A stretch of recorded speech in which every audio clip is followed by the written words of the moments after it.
Vous écoutez la radio nationale du Mali. Il est 7h ici à Bamako, la même heure à Massina.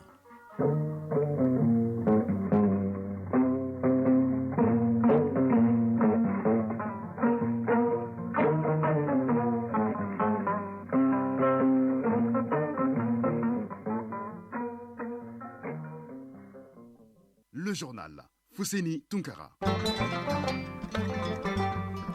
Merci et bienvenue dans cette édition, la première de Mali Actualité, les titres. Au début de ce journal, l'interview exclusive que le président de la transition a accordée à nos envoyés spéciaux à Saint-Pétersbourg. Dans cet entretien, le chef de l'État revient sur les acquis du Mali à l'issue de sa participation au deuxième sommet Russie-Afrique. Il donne également des détails de sa rencontre avec le président Poutine, rencontre élargie à la délégation qui l'accompagne. Le savoir-faire et le potentiel des femmes au service de la paix en vue d'accélérer la mise en œuvre de la zone de libre-échange continentale africaine ZLECAf, thème de la journée panafricaine des femmes. L'événement est célébré ce lundi 31 juillet et on en parle dans ce journal. Les grands formats de ce journal a trait à l'expression plus haute autorité. Nous sommes nombreux à l'utiliser, mais très peu d'entre nous savent qu'elle n'est pas appropriée. C'est en rediffusion à suivre. Et en fin de journal, les actes nous fera le résumé de l'actualité sportive avec 3 disciplines.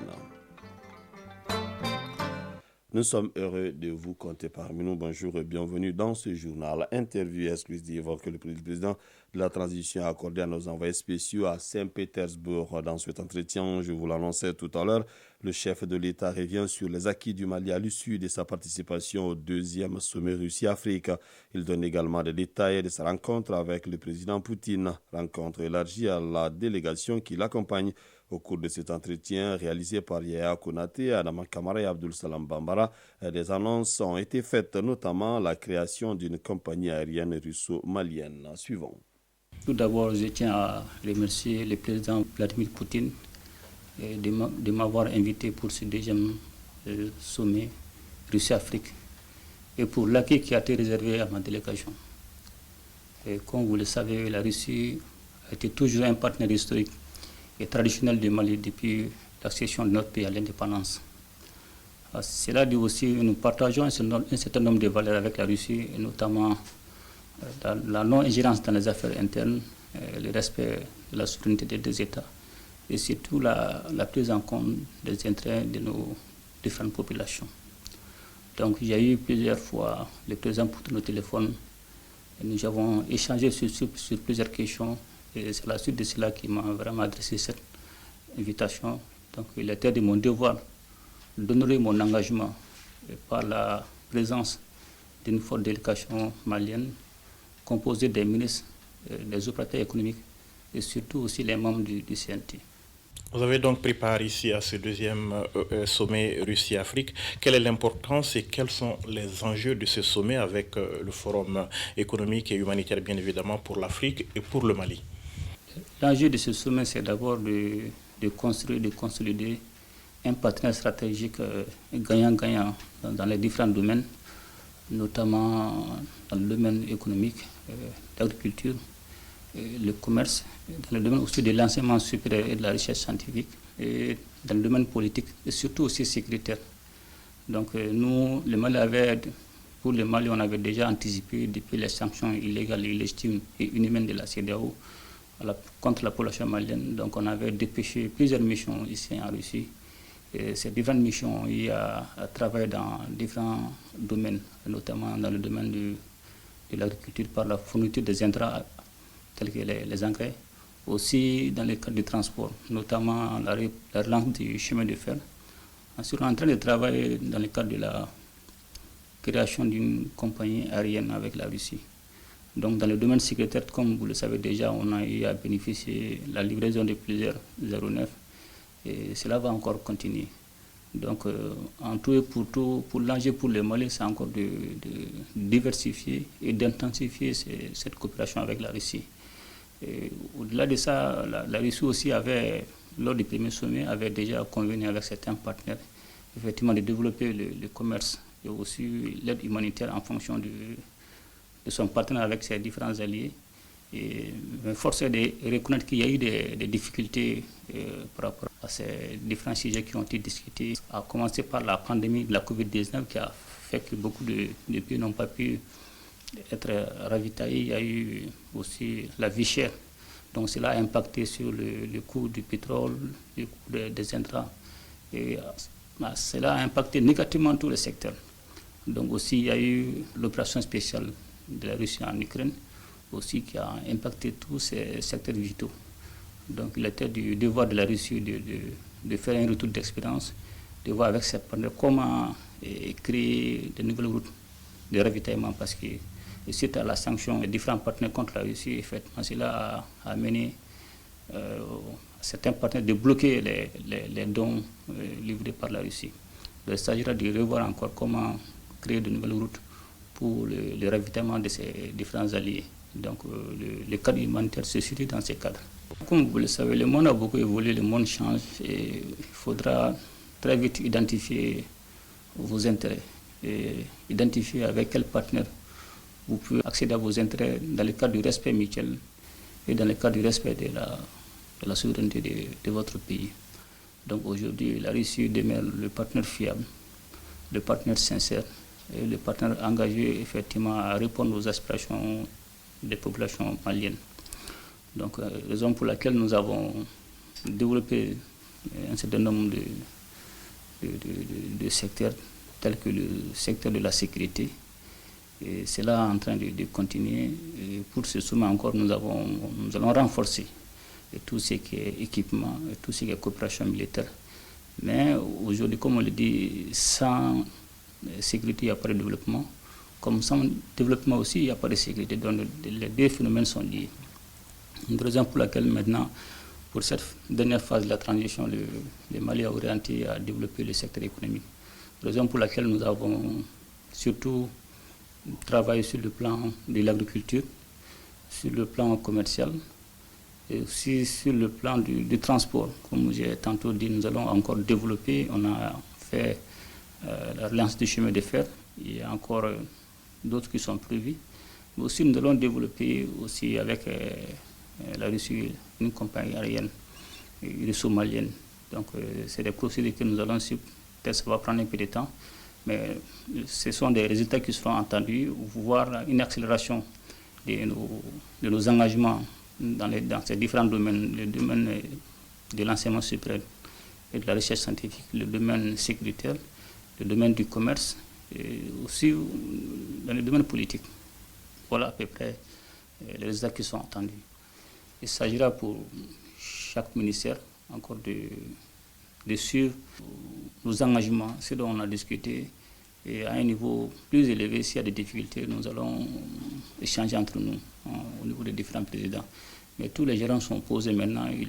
Il appartient aux différents ministres, aux différents départements de mettre en œuvre ces différents engagements. En marge du sommet et du forum économique et humanitaire, vous avez rencontré votre homologue de Russie, Vladimir Poutine. Quels étaient les sujets à l'ordre du jour? En fait, il y a eu deux rencontres. Il y a eu d'abord la première rencontre qui a été élargie à la délégation malienne, aussi à l'équipe de la Russie. Nous avons échangé sur des questions bilatérales dans les différents domaines, comme j'ai tantôt cité, le domaine sécuritaire, le domaine commercial, l'enseignement supérieur, aussi niveau politique. Donc on a eu à valider les engagements qui ont été discutés à travers les différents ministères et aussi de pouvoir trouver des solutions par rapport aux problèmes qui ont été évoqués par les différents ministres. Donc ces différents engagements ont été validés au niveau des différents présidents. Donc à la suite de cela a duré pratiquement 1 heure de temps. Donc, après cela, il y a eu un tête-à-tête, donc je ne veux pas évoquer les sujets qui sont extrêmement sensibles. Donc voilà en quelque sorte les deux rencontres qu'on a eues avec le président Poutine. Alors, dernière question, Monsieur le Président. Quelles sont vos impressions à l'issue de cette visite et avec quel sentiment vous repartez à Bamako? Je suis vraiment satisfait de cette visite et j'ai été surtout impressionné par le respect mutuel du président Poutine et de sa grande disponibilité dans toutes les occasions et aussi sa grande capacité d'écoute. Il nous a réellement écoutés et pour terminer, il a dit que le Mali était un partenaire clé pour la Russie. Cela veut tout dire. Voilà, à l'instant, le président de la transition, le colonel Assimi Goïta, qui faisait le point de la participation malienne au sommet Russie-Afrique et il répondait aux questions de Yaya Konaté.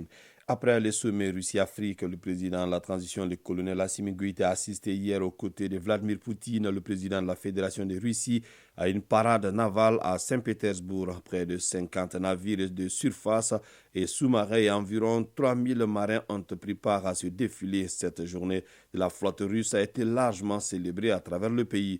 Quelques temps forts de cette parade avec nos envoyés spéciaux, Ibrahima Traoré, Adaman Kamara et Abdul Salam Bambara. Jour de la marine russe dans la ville portuaire de Saint-Pétersbourg. Le pays célèbre ses marins à travers une parade sur les eaux de la Neva. La cérémonie débute à 11h heure locale avec le passage en revue navale. À bord d'une vedette, Vladimir Poutine, chef suprême des armées russes, salue les marins.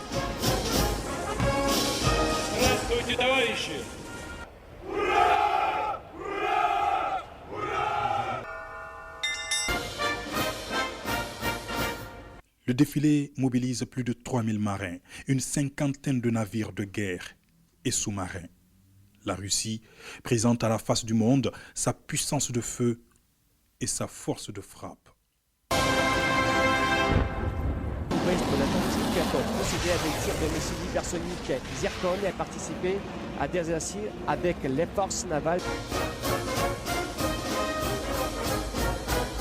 Le président russe Vladimir Poutine observe ce défilé naval depuis une tribune sur le quai, avec à ses côtés des invités de marque triés sur le volet. Parmi eux, le président de la transition, colonel Assimi Goïta, accompagné du ministre de la Défense et des anciens combattants, colonel Sadio Kamara. Je remercie le personnel de la marine russe pour l'accomplissement impeccable des tâches prescrites, pour votre résistance. La gloire à la marine russe. Hurrah! Le Kremlin fait ainsi de la modernisation militaire une priorité absolue. Contexte actuel dans le monde oblige. Et le Mali s'inscrit dans la même dynamique pour renforcer les capacités opérationnelles des forces de défense et de sécurité. D'où le partenariat stratégique entre le Mali et la Russie. Saint-Pétersbourg, Ibrahima Traoré, Adama Kamara, Abdul Salam Bambara pour l'ERTM. Les femmes d'Afrique célèbrent ce lundi 31 juillet la journée panafricaine de la femme. Le savoir-faire et le potentiel des femmes au service de la paix en vue d'accélérer la mise en œuvre de la zone de libre-échange continentale africaine ZLECAf est la thématique au centre des échanges. À l'occasion de cette journée panafricaine de la femme, je vous propose la synthèse du discours de la ministre de la Promotion de la Femme, de l'Enfant et de la Famille. Et c'est avec Inaba. Les femmes ont toujours été en première ligne pour l'amélioration de leurs conditions de vie. Le rôle historique joué par les femmes en Afrique témoigne leur capacité de réaliser et conduire les changements sur le continent. Le chemin reste encore long car l'égalité homme-femme n'est pas perçue comme un créneau de développement et les facteurs socio-culturels pèsent beaucoup sur elle. La violence basée sur le genre est toujours d'actualité. Dr Coulibaly Mariam Maïga, ministre de la Promotion de la Femme, de l'Enfant et de la Famille. Le rôle de l'OPF n'est pas seulement historique.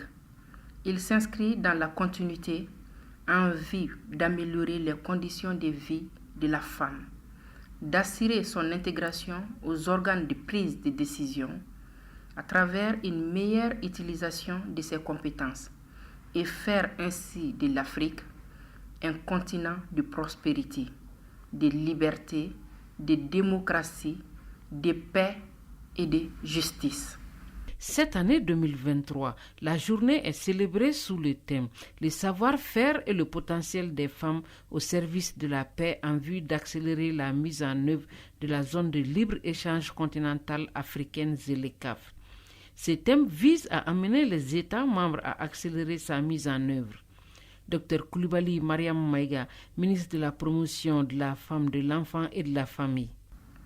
La ZLECAf vise la création des marchés uniques africains caractérisés par la libre circulation des personnes, des biens, des capitaux, des investissements et la promotion de l'intégration économique en vue d'atteindre des objectifs socio-économiques durables et inclusifs, l'égalité des sexes, l'autonomisation des femmes, l'industrialisation, le développement agricole et la sécurité alimentaire.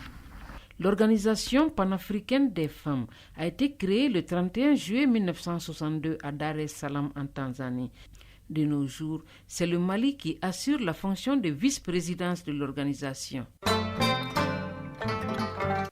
7h passées de 15 minutes, actualité hors de nos frontières. L'opposant sénégalais Ousmane Sonko, qui a été arrêté vendredi, est mis en cause pour appel à l'insurrection et autres crimes et délits, a annoncé sur les réseaux sociaux avoir entamé une grève de la faim hier. En conférence de presse, les avocats d'Ousmane Sonko s'en sont pris au procureur de la République qui a fait arrêter leur client. Au Gabon, 846 000 électeurs sont appelés aux urnes pour les élections générales du 26 août.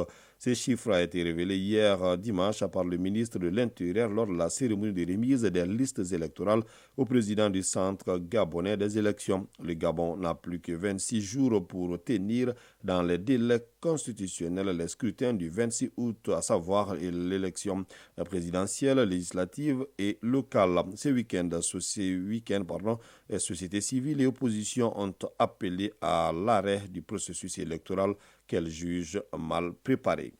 Pour terminer cette page internationale, le roi Mohamed VI du Maroc a souhaité ce week-end un retour à la normale avec l'Algérie et la réouverture des frontières entre les deux puissances du Maghreb malgré la rupture des relations diplomatiques lors du discours traditionnel marquant l'anniversaire de son accession au trône.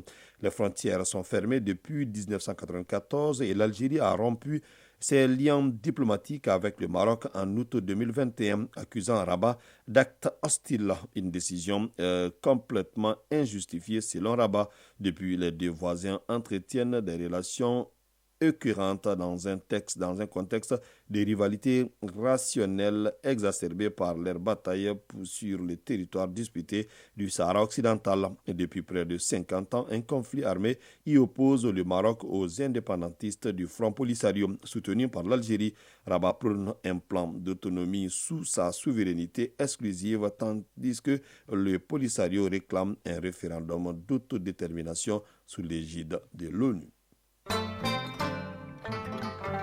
Retour à l'actualité nationale. Nous sommes nombreux à l'utiliser, mais très peu d'entre nous savent qu'elle n'est pas appropriée. Il s'agit de l'expression plus haute autorité. Le terme revient constamment dans les discours officiels et même dans les papiers de reportage.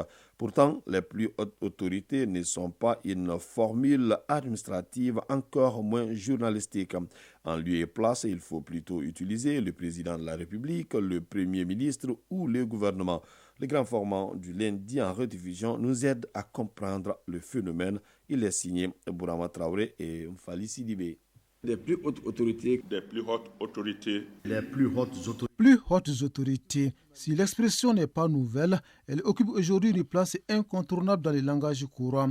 Un mot qui semble bénéficier d'un certain privilège dans les sorties médiatiques, comme s'il avait un sens particulier. La gestion efficiente des catastrophes naturelles et les crises sécuritaires est une préoccupation des plus hautes autorités du Mali. Transmettre par la même occasion les salutations des plus hautes autorités. Permettez-moi de saluer les plus hautes autorités de la transition.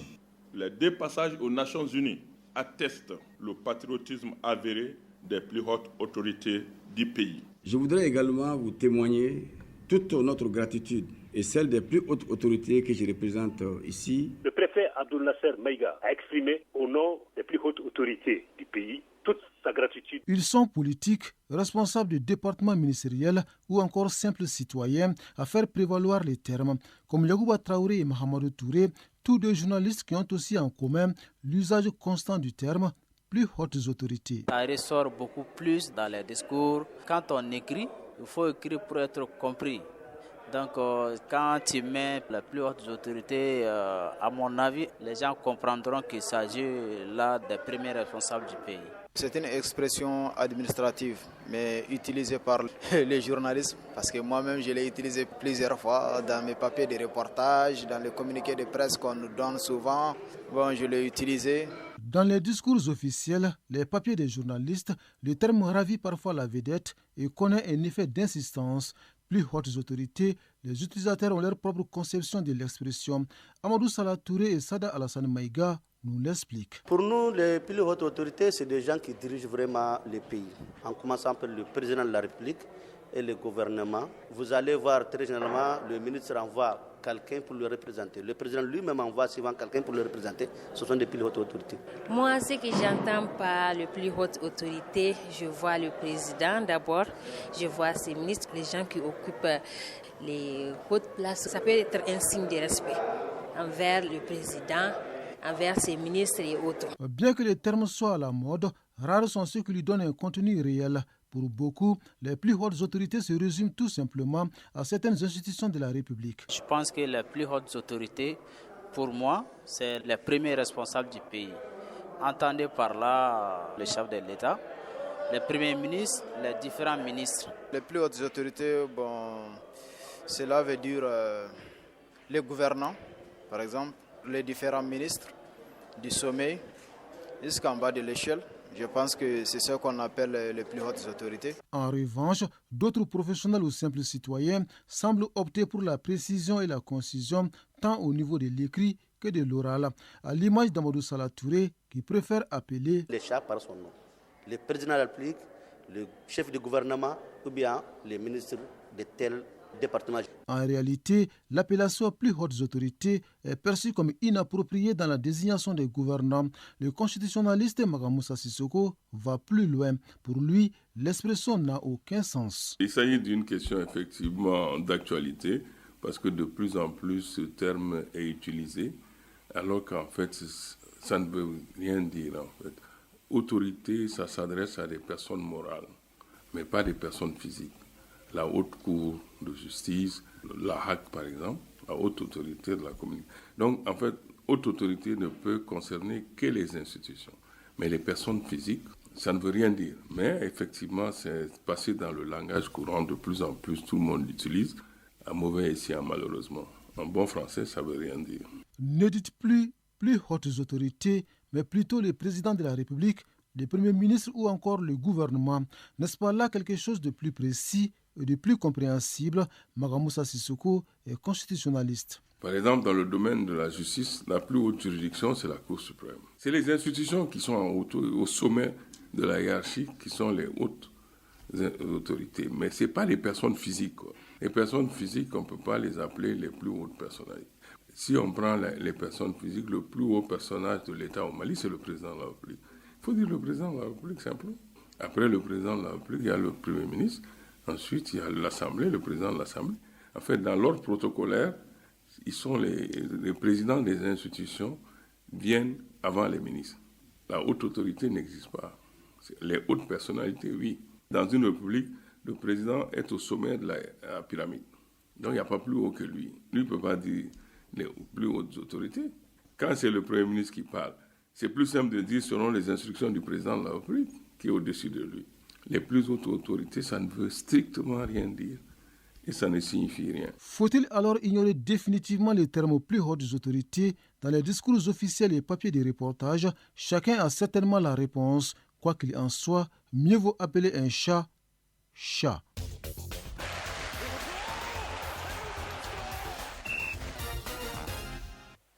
Page sport, volleyball. L'équipe nationale de volleyball du Mali sera présente en homme au championnat d'Afrique des Nations de la discipline en Égypte.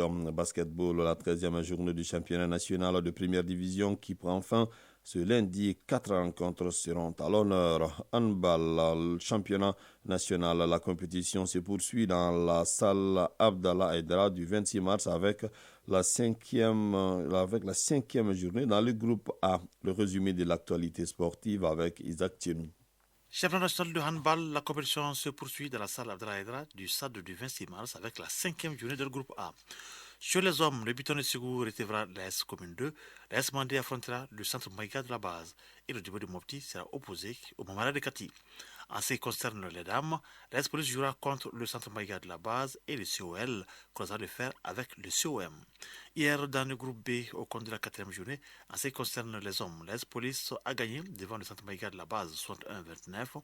Le Sénégao n'a pas fait le poids devant le centre de la Fiabougou 45-35. Le terrain de Ségasso a plié devant le centre de Missabougou 44-15. Du côté des dames, le centre de Missabougou a largement battu le centre Maïga de la base 40-12 et l'ISFAS a eu raison du Ségé de Caille 40-36.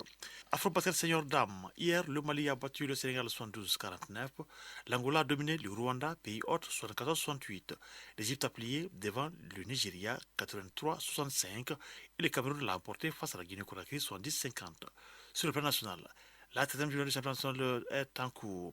Une 13e journée qui prendra fin ce lundi. Le programme prévoit en homme Isfas Djoliba et AS Mandé Salmané Bamako. Du côté des dames, on aura les oppositions Calaban Sport AS Police et Communistes Stade Malien. Hier, au compte de cette 13e journée, les résultats ont été obtenus. En dames, le Djoliba est venu à bout de l'Isfas 74-53. L'ASR a dominé le centre Salamatou Maïga de Caille 100-51. Calaban Sport a été battu 71-84 par l'AS Real. Chez les hommes, Attaque Club de Kidal a pris le dessus sur l'AS Police 68-58 et l'ASL a gagné contre le Ségé de Caille 86-43. Volleyball pour terminer. L'équipe nationale de volleyball qui sera présente en homme au championnat d'Afrique des Nations de la discipline en Égypte se prépare.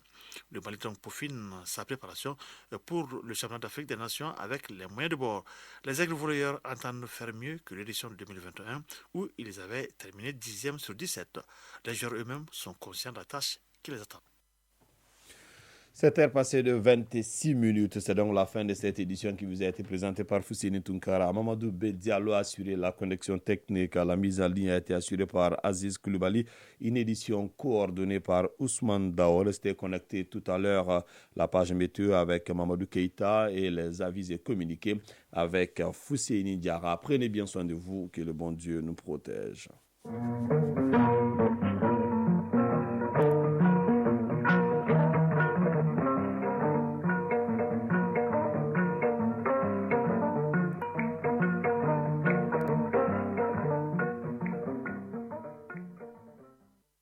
Le temps